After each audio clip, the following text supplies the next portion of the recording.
Justamente para hablar de lo que ocurrió en la jornada de ayer, un balance de varios detenidos, más de 30 detenidos y 4 carabineros lesionados han dejado las manifestaciones por el 4º aniversario del estallido social en la región metropolitana. De acuerdo a la institución, algunos de los arrestados cometieron desórdenes, el resto fue por órdenes de detención vigente, por porte de armas, por la ley 20.000 de drogas, por robo en lugar no habitado, por robo con sorpresa y por ley de armas. Por su parte, los 4 uniformados lesionados, uno de ellos recibió un impacto de balín en la parte posterior de su pierna derecha. Además, ahí justamente vemos el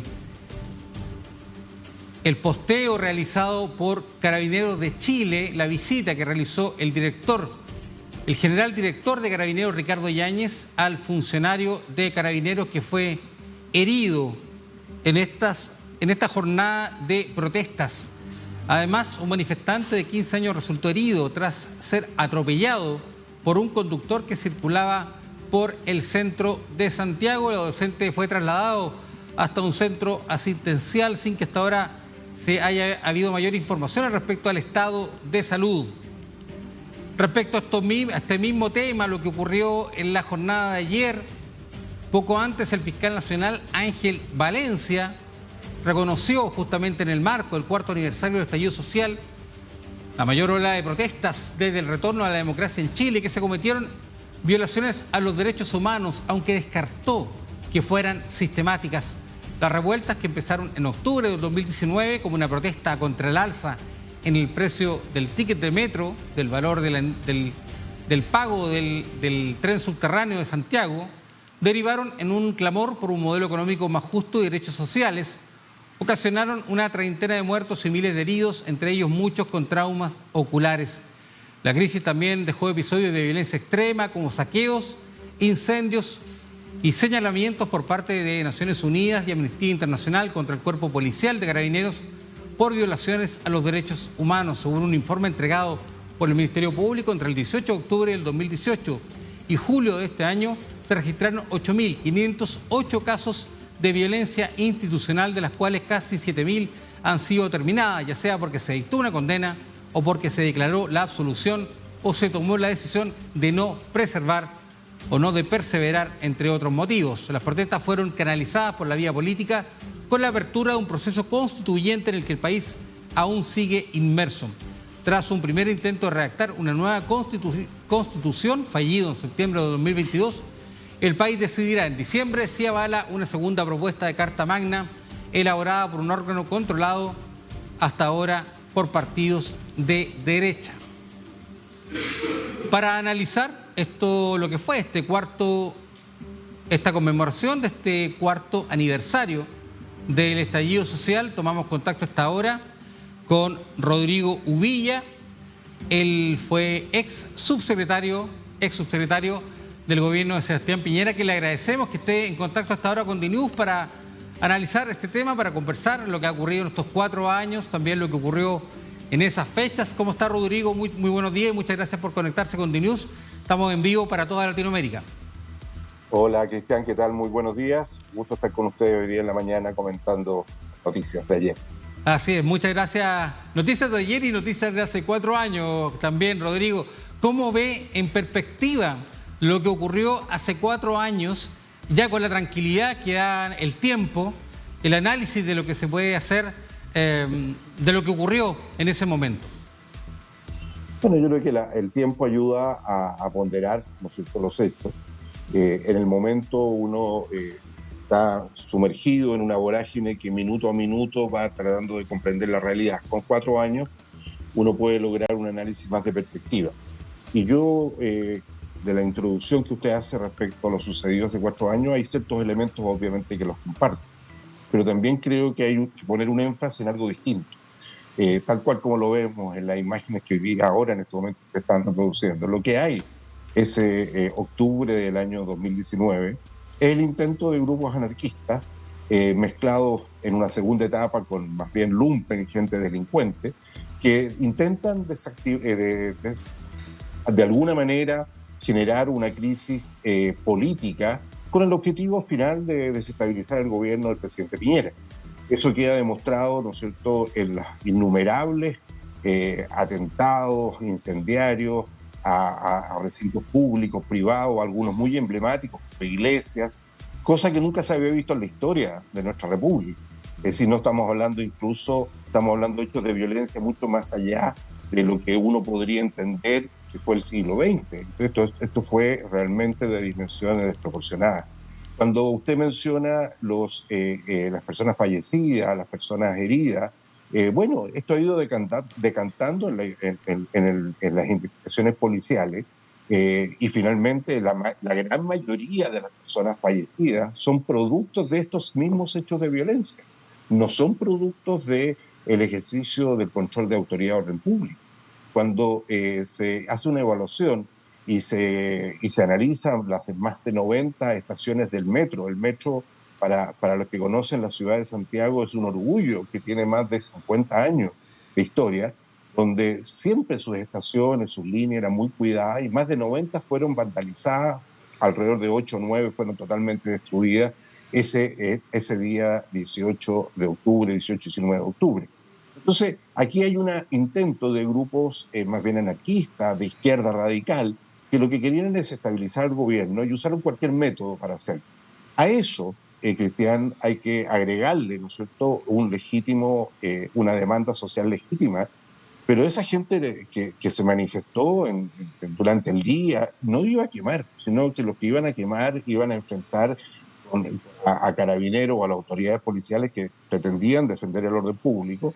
Eran, como digo yo, estos delincuentes, que también ayer salieron en menor dimensión. Ayer fueron un grupo de 200 personas en la Plaza Baquedano, pero las imágenes muestran lo que hicieron. Vuelven a atentar contra la propiedad privada, le disparan un balín a un carabinero que lo hieren de forma grave en una pierna.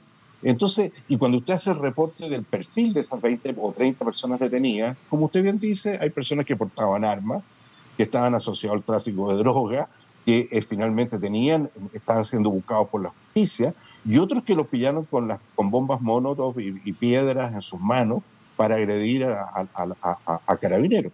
Y pasó, ¿no es cierto?, también en el centro de Santiago el intento de saqueo de varios locales comerciales, como ya se vio hace 4 años atrás. Rodrigo, es importante la distinción que usted justamente hace respecto a los hechos de violencia que ocurrieron durante el estallido y, por otro lado, las legítimas demandas de un grupo importante de la población que salió a las calles a expresarse pacíficamente. Recordemos una manifestación pacífica muy numerosa que algunos cifraron más o menos, incluso hasta 1 millón de personas en las calles, pidiendo que una reforma al modelo económico, mayor justicia social y que hay que separar justamente de los hechos de violencia que se extendieron durante mucho tiempo. Y por eso quisiera separar estos dos caminos y quisiera consultarle primero, hablando del tema de la violencia, si usted cree que efectivamente la democracia chilena estuvo en algún momento en peligro a raíz de la violencia que se desató en esa época. A ver, la democracia fue amenazada incluso por autoridades que en ese momento estaban en el propio Congreso. Recordemos que aquí se habló de una primera línea, que era una línea que era la que enfrentaba con bombas Molotov, etcétera, a las fuerzas policiales. Y el Congreso en Santiago recibió en el mes de diciembre, enero, de ese periodo, 30, 60 días después, recibió y le hizo un homenaje en el salón plenario del Congreso por parte de parlamentarios de izquierda, ¿no es cierto?, a esa primera línea. Después tenemos declaraciones del presidente del Partido Comunista, entonces diputado Telier, que públicamente pedía que el presidente renunciara y se fuera. ¿Qué decir de las redes sociales? Es decir, hay una serie de elementos que indican que desde octubre del 2019 hasta más o menos febrero, porque ya en marzo comenzamos con la pandemia y esto calmó, de intereses de partidos de izquierda o de extrema izquierda que querían desestabilizar e interrumpir el mandato democrático de Piñera. Esa es una realidad.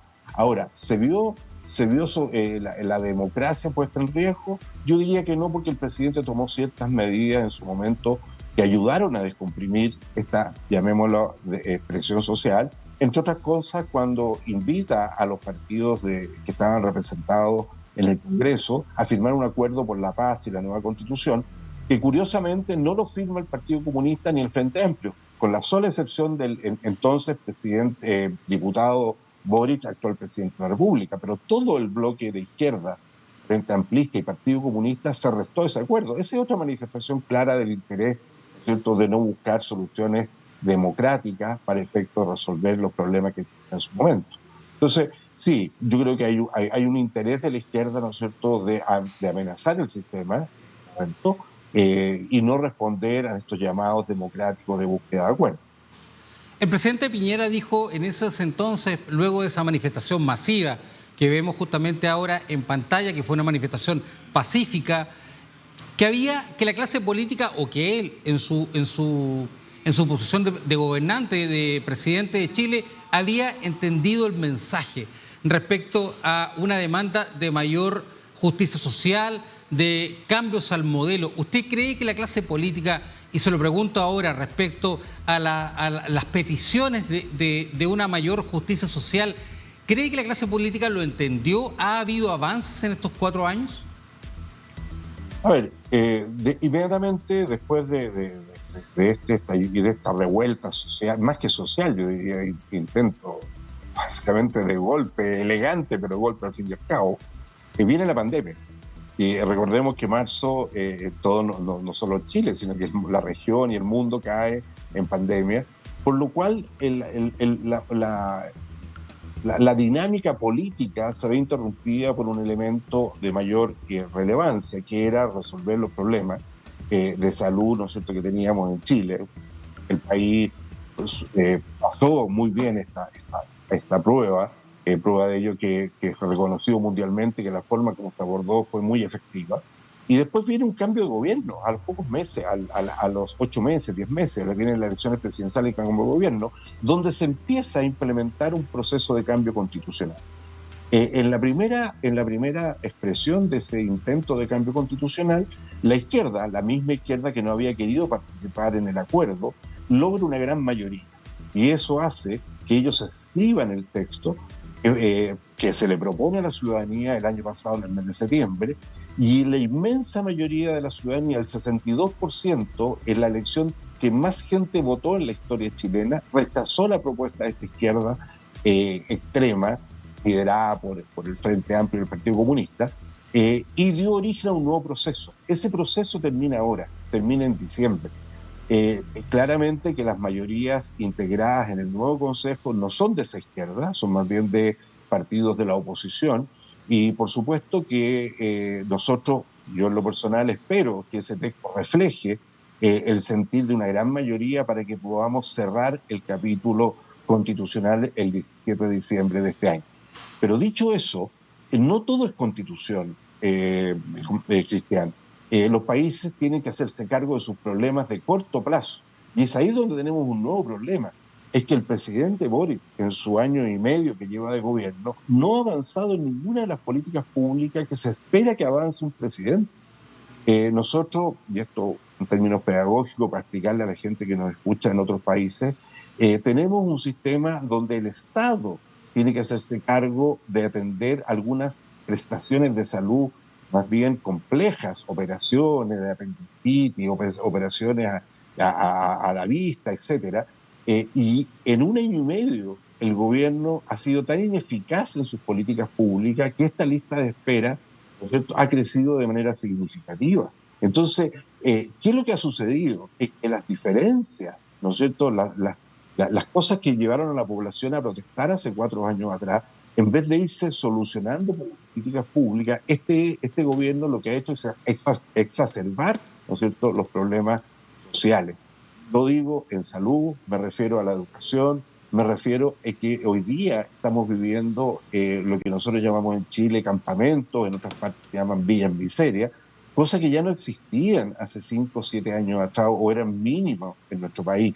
Entonces, yo creo que sí, no hay una respuesta, si bien se ha ido avanzando, una respuesta institucional que yo espero que termine el tema de la reforma constitucional en diciembre de este año, pero sí creo que la ineficacia del gobierno en este año y medio ha hecho que muchas cosas que son demandadas desde hace 4 años atrás, más que resolverse, han ido exacerbando. Rodrigo, se nos acaba el tiempo, pero quisiera consultarle muy breve. Entonces tengo que entender, en base a sus palabras, que todavía existe una deuda social que todavía está esperando y que debiera la clase política en general, usted lo apunta al gobierno, pero en general debiese esperar que la sociedad chilena, que en el corto plazo esto de alguna manera se concrete y hayan medidas reales para terminar con esa brecha que mucha gente siente que todavía existe. Si tengo 30 segundos, me gustaría, Cristian, agregar algo más en esa misma línea que usted está planteando. Los países resuelven sus problemas sociales en la medida que crezcan económicamente. Nosotros, junto con Argentina y Haití, este año vamos a ser los únicos países de la región que no vamos a crecer. Más aún, ya se piensa que Chile va a decrecer. Es decir, no solo no va a crecer poco, sino que va a decrecer. Eso hace que aumente el desempleo, aumente la informalidad. Cuando aumenta el desempleo y el trabajo informal, la gente no puede pagar su arriendo, tiene que irse a vivir a una villa miseria. Cuando no puede, o tiene que irse a vivir con un pariente y se aumentan las tasas de hacinamiento. No puede ir a la salud, porque no tiene acceso a los remedios, etc. Entonces, lo que yo creo que si usted me lo compara con estas solicitudes, llamémoslas cívicas, que se produjeron o se producen permanentemente, yo creo que este año, que está terminando en un par de meses más, no va a ser un año perdido para el sector de Chile, sino que va a ser un año donde vamos a retroceder de manera significativa. En Chile, hace muchos años que se dejó de hablar de la pobreza como un problema. Hoy día la pobreza pasa a tener un sentido, el hacinamiento, la vivienda precaria. Entonces, yo creo que aquí el gobierno es el que tiene que, primero que nada, hacerse cargo de ejercer el rol que está cumpliendo. El presidente no puede comentar como si fuera un actor externo, ¿no es cierto?, lo que es responsabilidad de la gestión administrativa de un gobierno electo democráticamente. Dicho eso, también hay que buscar acuerdos legales en el Congreso para efecto de avanzar en algunas legislaciones, pero legislaciones que solucionen los problemas, no que implanten un modelo conceptual de izquierda que no ha dado resultados ni en Chile ni en ninguno de los países latinoamericanos. Rodrigo Villa, ex subsecretario del Interior del gobierno de Sebastián Piñera, le agradecemos esta conversación con DNews para analizar lo que han sido estos 4 años, lo que pasó en el estallido. Así que le agradecemos esta conversación y muchas gracias. Que esté muy bien, que tenga buen día. Muchas gracias, Cristian, y un saludo a todas las personas que nos están viendo.